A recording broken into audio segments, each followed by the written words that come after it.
Howdy, BHRCers. You can find every episode of Why People on Spotify, Apple Podcasts, YouTube, or wherever else you get your podcast content. On this Why People episode number 9, we talked to Sherri Kottmann, who's the Chief People Officer at Quickbase. Sherri's a really cool BHRC member and helps us out with steerage as well as other things. So looking forward to getting into it. All right. Hello and welcome to another episode of Why People. For those that don't know, Why People is a BHRC production. The Boston HR Council is one of the largest HR and people executive communities in the world with over 1,500 active council members. I'm joined by fellow co-founder of the BHRC and co-host of Why People, Paul Roberts. Paul, hello. Good morning, Sean. Great to be with you. Can't think of a better way to start the workday than today with Why People with Miss Sherri. Awesome. Thanks, Paul. And as Paul had noted, we are also joined by our guest today, Sherri Kottmann, who is the Chief People Officer of Quickbase. Sherri, thanks for joining us. Thanks for having me both. Thanks a lot. Looking forward to it. Yeah, we're really excited, Sherri, and I think you told us you had seen some of the previous episodes, or at least a little bit of them. So we do kind of the same flow of conversation. Obviously, it's different with everyone, Sherri, but it's really rooted and based from feedback from the council members. This is kind of the ask was, hey, we'd love to know more about folks relative to this Chief People Officer or CHRO role, relative to their background and maybe a little bit about their upbringing, kind of career moves and career thoughts, and then kind of what they're thinking about moving into the future. So I guess with that background, we'd love to start, Sherri, with perhaps you telling us a little bit about your background, about your, kind of your early life. Yeah, I mean, I love this idea of a simple way to get to know each other better. And yet being here, I always feel awkward a little bit. So I can start by saying, maybe the reason I feel awkward is I feel like life has been really gentle to me. I have a very simple story. And so I don't have any big defining moments in my childhood besides the fact that it was a really, really good one. I feel like I come from a really strong family with, we were a family that actually just on my last family vacation, we started doing kind of a family values activity for my own current family, which my children hated, but I am not giving up on. But it caused me to think about the things that made me who I am in our current family. And one of those things is I lived with 35 to 40 local family members growing up until I went to college. And probably the most defining thing about us is that we just showed up for each other. We were the family that was in every labor and delivery room, every small, medium, large holiday, every birthday party. I had easily 35 to 40 folks at my party growing up. So I just had a really, really good experience. And so maybe the biggest deal was to leave that and go to college. I went to school in Ohio. I grew up in Western New York, and found my way to HR in a very unexpected way. But I do feel like actually my sister's in HR. My dad is an engineer, but through his entire career has moved into leadership and sort of people-centric roles, even in a technical craft. So I feel like my family is definitely who I am, and it's probably a large piece about that shaped my career too. Yeah, that's neat, Sherri, and thanks for giving us a little background. It's neat that you say that about number one, about your family. I think that having a big family is cool, and I know you both do. Yeah, certainly a blessing. So it's neat that you share that about your dad and your sister. In a question that we seem to end up asking almost all folks on the show, and it seems like the answer is always different, is at what point, and we can talk a little bit more about schooling, but at what point did you actually get introduced to the idea of human resources? And I guess let me just preface that in saying that we've had folks on previous episodes with parents or older siblings that were in business that knew some of the elements, but really didn't know it as a kind of a carved out function, Yeah. Yeah, I'm very much the same as that. I can relate to a couple of the ways that folks have described it that I've heard. I went to school for pre-med. I basically wanted to help people.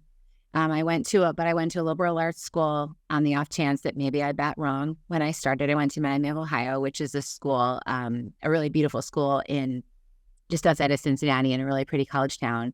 Um, by my junior year, Miami has a study abroad program, so I went overseas my junior year and figured out that I loved international exchange a lot more than I loved the pre-med courses. I just happened to be good at science and math in high school. I think that's kind of what led me down that path, and I wanted to help people.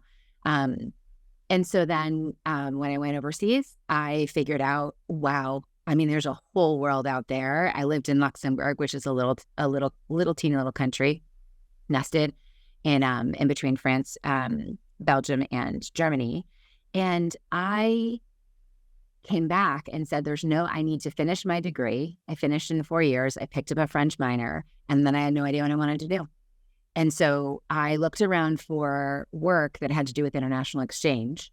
And I ended up at a company called EF Education, which is actually a huge employer in Cambridge, Massachusetts. But I stumbled into them in Texas because my parents had moved to Texas while I was in college. So they had a branch office in Dallas. I was an inside salesperson, and I sold to teachers. I sold international travel packages to teachers. I was on the 12 to 8 shift, and I was not a good seller, but I worked really hard. And so I did that for about a year and a half. And EF is the kind of company, it's really actually a fascinating HR study, because in that company, what they do is they hire people based on values and kind of intangible profile. And once they have that, then they build the job around you.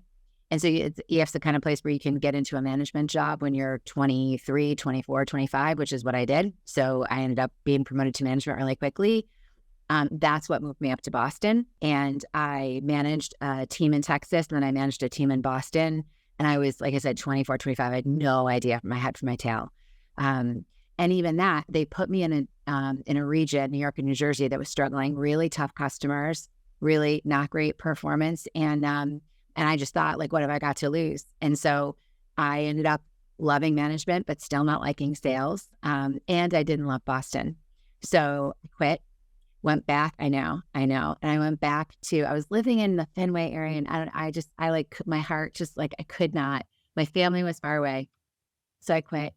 And then September 11th happened, and the company really struggled. No one was going to put a child on an airplane then. And so then EF called and said, we need some people who know our business to come back and help us just get through this period. So I came back on a contract, spent another year in Boston. They asked me to stay, and I said no. I still didn't like it. So I quit again. That wasn't really a quit because it was only a year commitment. So I just, finished my commitment and left. And then they called and said, listen, we have a ton of attrition in our inside sales team, and we're going to create an HR position that's going to look at it. And you know this job super well. And there's a head of HR here who does all these other HR things. Can you come do this job? And that was the fall of 2005. And I've been here ever since. And that was my entry into HR. Wow.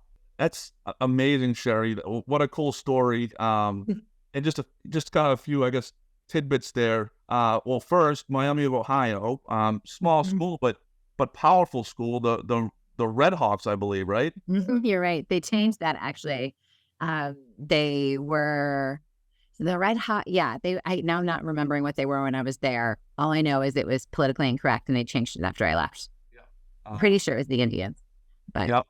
Mm-hmm. And for listeners trying to kind of situate Miami of Ohio, of course I'm gonna go sports, but Ben Roethlisberger, Big Ben, he did, yeah, gotcha. There, and then for our local listeners in Boston, they had a basketball player by the name of Wally Zerbiak who ended up playing for the Suns at some point, and now he's a sports anchor. So yeah, really really cool school.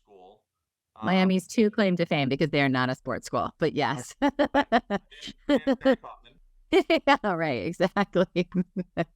But Sherri, still sweating from my 3-mile run this morning. Still sweating from the 3-mile run. I'm sweating just thinking about that. But Sherri, you shared a couple of really cool things there. Well, number one, I think most folks listening that are in the Boston area are somewhat familiar with EF. What a really cool place, and they've done some really amazing things for I think for all stakeholders in the education space. I mean, I can say that personally as a former educator. I had been on EF trips to countries that approach education differently, that think about education differently, and what a great opportunity for folks to bring things back to the States or wherever they're coming from, to try to change or think about the model differently, you know? That is my first experience of a mission-driven company. And it was not just the professional experience, but I am a huge believer in everything that they stand for. And so, that company, I was there for 14 years. It's an inside sales job. Not a lot of people last that long. And obviously my career flipped over a bunch of times, which is actually what happens when you're in India. But their mission in general, frankly, now more than ever, it is just the coolest business that exists, and they're thriving as a result. So they have a special spot in my heart, always will. What trip were you most envious that you were selling at the time that you wanted to go to yourself? So my favorite trip was actually one that I got to do, because the way EF works is you can, that's how they reward and sort of also incent, I think, and just reward people who are growing in their career. So it was a trip to South Africa. It was Johannesburg and Cape Town. And there was this teacher in the South, which was my original region, who was just famous because once you do it so many times. And then you kind of work your way up in terms of difficulty and complexity, and you get points and you can do bigger trips. And so he did that one. And that was the one I wanted. It was like safari and, apartheid and Nelson Mandela. It was just the coolest trip ever. It sounds amazing. Sherri, I know I never got to go on this trip, but the one that was most kind of chatted about, with my my educator friends was the trip to Finland. Just kind of the Finnish education system. They think about education a little bit differently than we do here in the States, and teachers are kind of heralded the same way as your doctors and your lawyers and so on and so forth.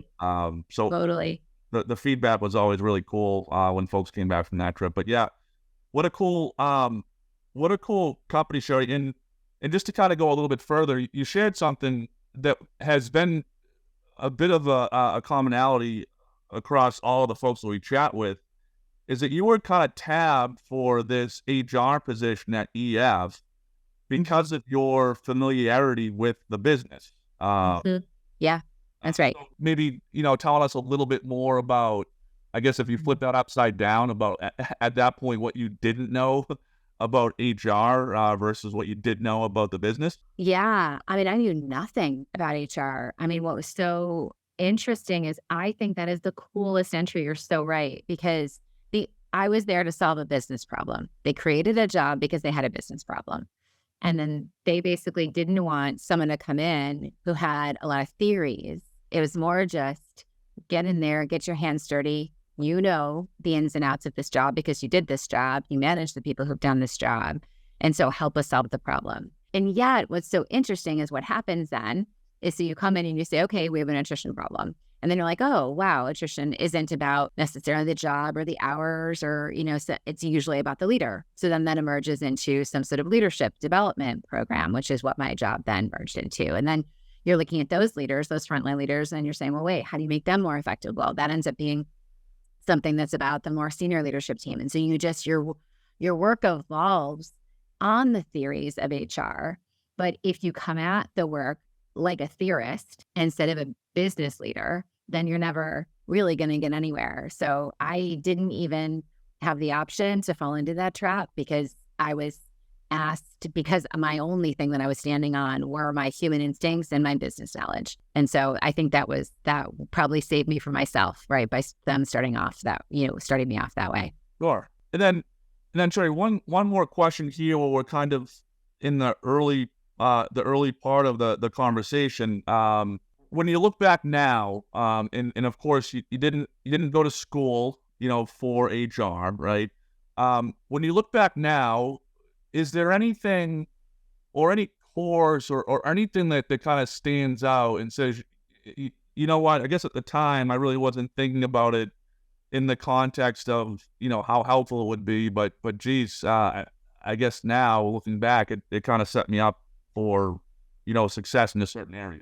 I mean, I actually think the first thing that comes to mind is my overseas experience. And I don't know whether it's just because of leading now is about bridging difference.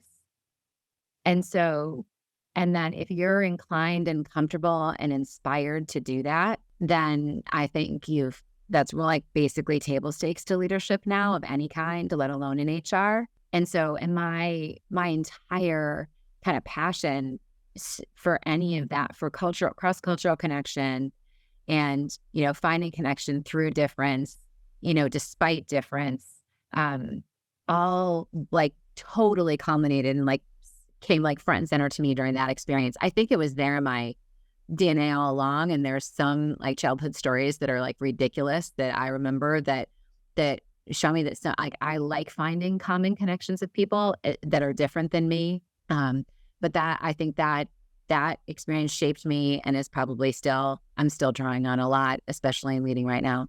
No, that makes a lot of sense, Sherri. Well, thanks for kind of giving us the background, from an upbringing standpoint and kind of an early on, education and career. What we'd like to do now is kind of say, okay, you're in HR now, right? Relative to our conversation. And Paul and I have the good fortune of knowing some of this because we've become, friends with you over the years. So we're privy to it. I think your story as far as where we are in the conversation now and you becoming a chief human resources, chief people officer, that story is really amazing and it's pretty unique. So do you mind maybe walking us through kind of that HR spawn at EF to the top of the HR house, if you will?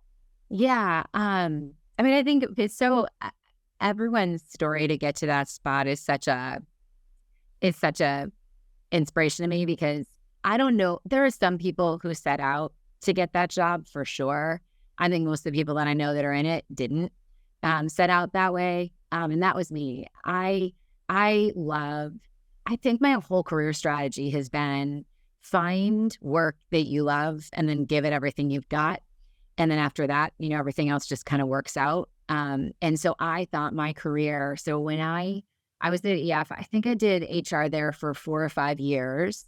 And then Forrester called and they happened to call right when, and I'd never heard of Forrester and EF is a very unique company. And so for many people, it gets really scary when you're thinking about moving on to see, that there's not a lot of confidence that your skills can transfer into a corporate public company, especially a brand like Forrester. And so they called, but the HR team at EF was a little bit wobbly at the time due to some other changes that were going on. And so I took the call and I took a job there called a business partner. And I never heard that term before. Like I said, EF just kind of has its own way of thinking about this work. And so I became a business partner, worked for an incredible woman who taught me everything that I needed to know to transfer what I'd learned at EF into a corporate environment. And it was just getting to know the business. It was a public business, like research, professional services, a world I had no idea about.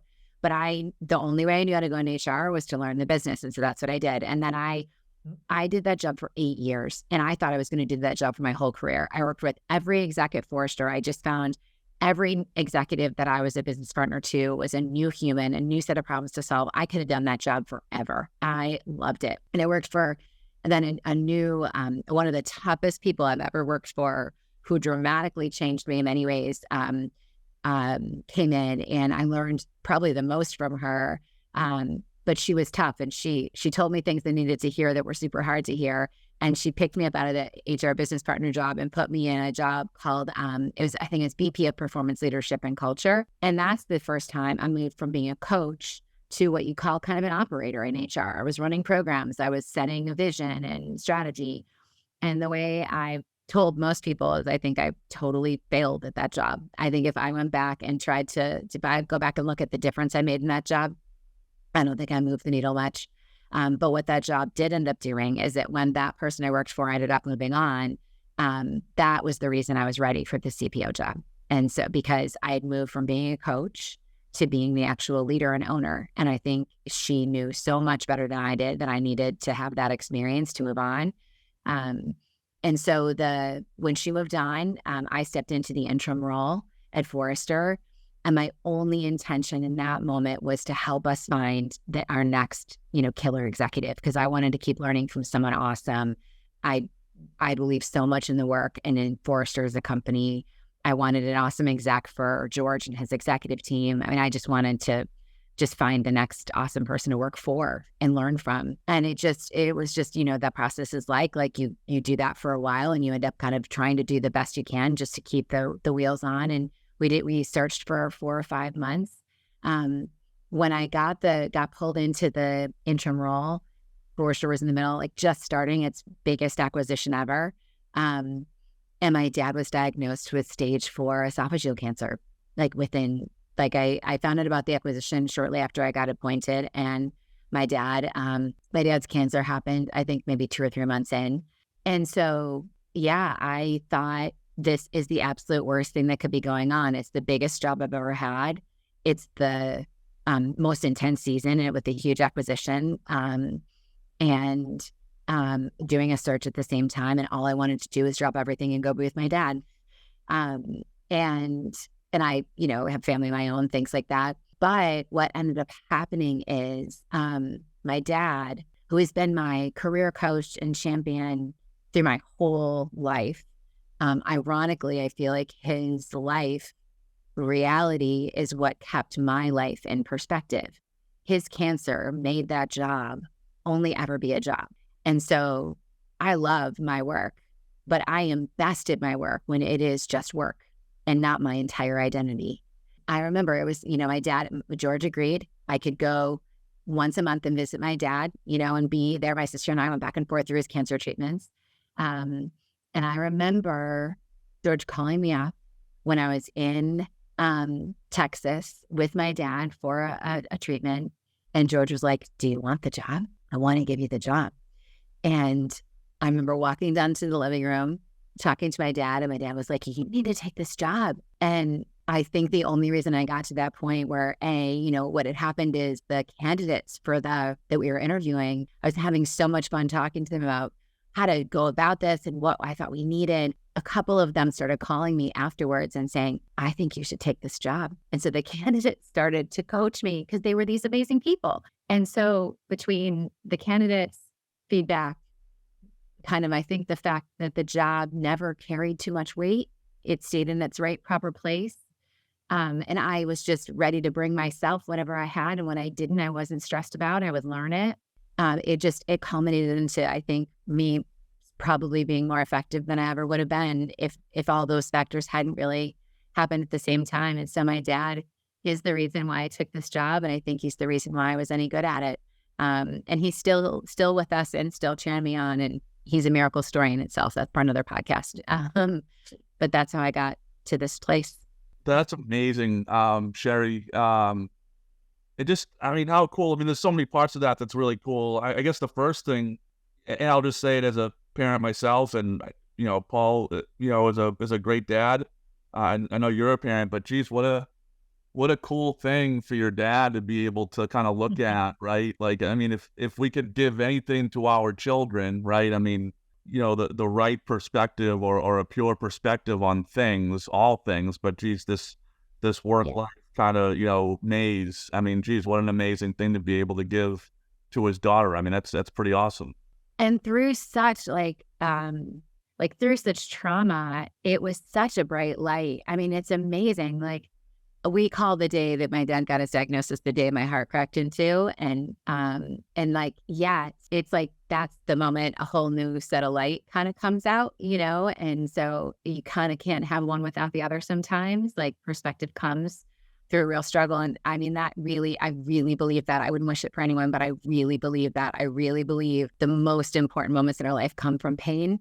And so, it produced something really amazing for my dad and I, for my mom. And the fact, my husband is my greatest champion. I mean, he was kicking me in the butt to take this job over and over again through this whole experience, and just saying, like, what you have and he is actually the one who said to me, "I think you're running out of reasons. Like, you don't have a reason to say no anymore." And so my husband was probably the one who was kicking me in the tail the most. But the fact that when George extended the offer, that I was sitting in my living room with my parents just after my dad being such a major role model and coach for me my whole life was really cool. Yeah, so cool. I mean, geez, I had goosebumps just hearing that. Sure.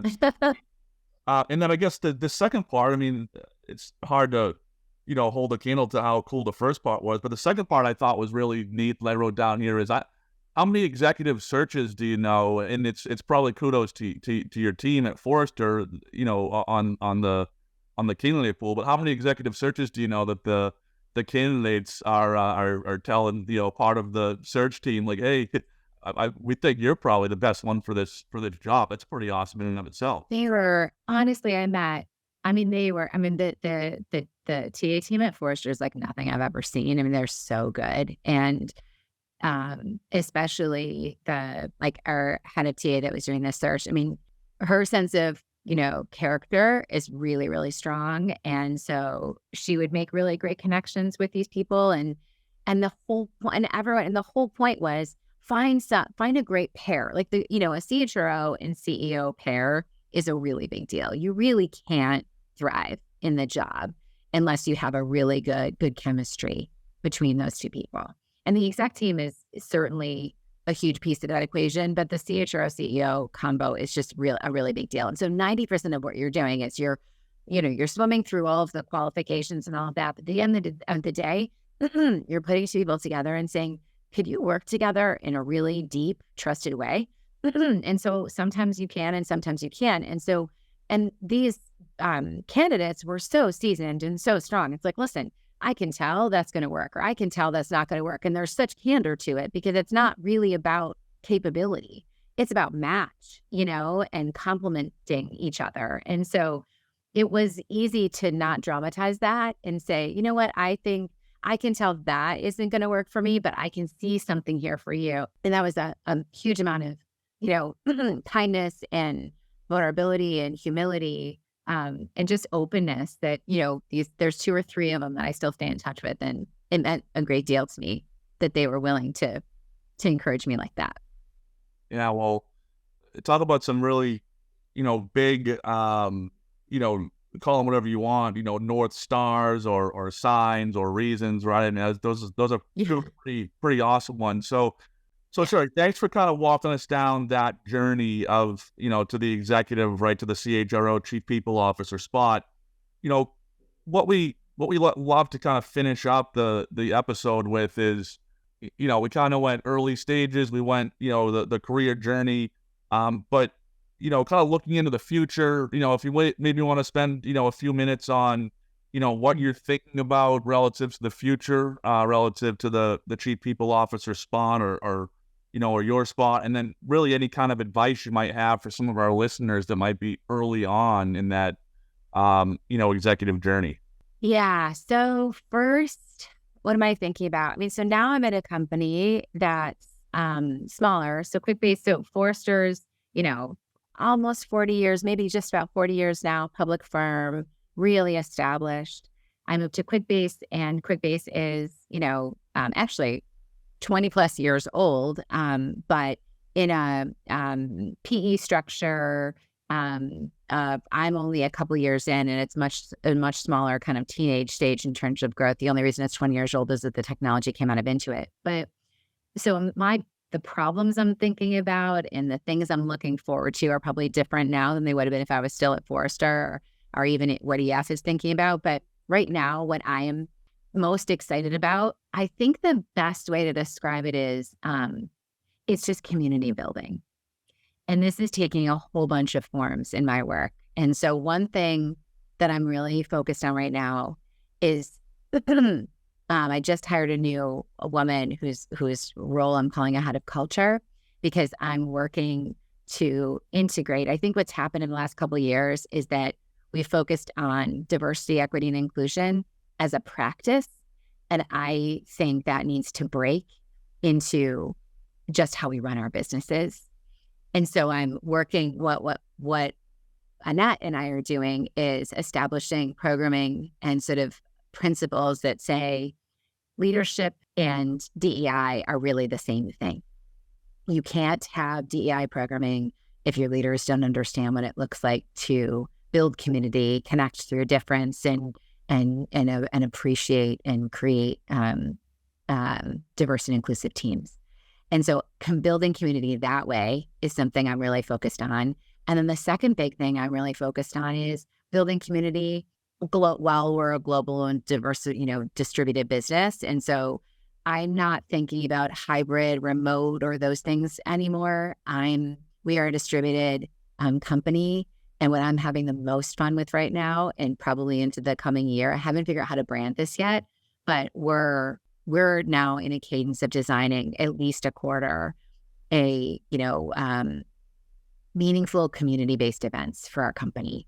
And so between integrating, so ultimately community is just the word I'm thinking about, and I'm looking to problem solve, which is built on trust, which is driving high performance, but it's really about community. So that's what I'm thinking about. Advice, I think the biggest thing I would say to anybody is say yes before you think you're ready.